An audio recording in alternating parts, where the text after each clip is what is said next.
But guys, dumating na order natin yung para dito sa taillight. So ito na siya ang stoplight. GB.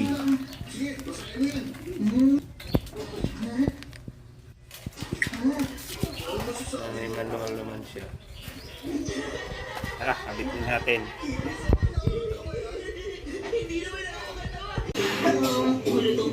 Yan. Tara. Ito na guys, na-install na natin tong stoplight ng GB. So, ayan, ang gawin nyo, sundan nyo lang yun, yung nandito sa drawing. Since yung base plate ko is itong M5M. So, ayan, sundan nyo lang yung size din ng pambutas, yung bala 4mm sa maliit, saka 7 tsaka 4mm din. So ganyan na siya tsura. So ngayon sa wirings naman tayo. So dito sa wirings guys, yung kulay dilaw balutin nyo na lang kasi hindi na natin siya need. Kasi pag kinabit mo siya dito, pinalo mo siya, so dilaw dito, naka-stable yung ilaw niya, tapos pag nagpreno kayo magbi-blink siya.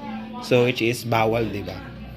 So ang gawin natin, yung dilaw binalot ko na lang, so hindi na siya need. Yung itong black, i-connect natin yung black dito sa yan, sa actually dito sa ilaw to sa sa plate.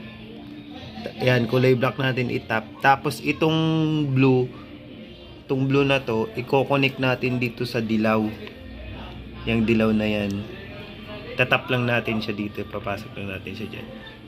Ayan, natap na natin. So yung kulay blue dito na natin lagay sa dilaw, tinap natin sa dilaw. Tapos itong black, tatap din natin siya dito sa kulay black.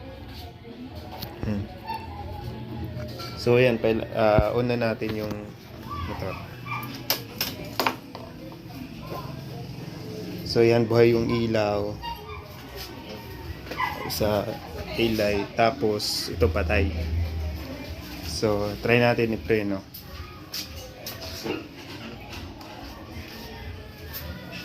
Yan, gumana na siya. Nakapreno tayo niyan.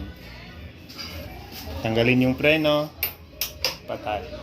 On, off, on, off, on, off. Yan. Yan, ganyan lang mga sir. Pakadali lang. Thank you for watching. Subscribe to Willie.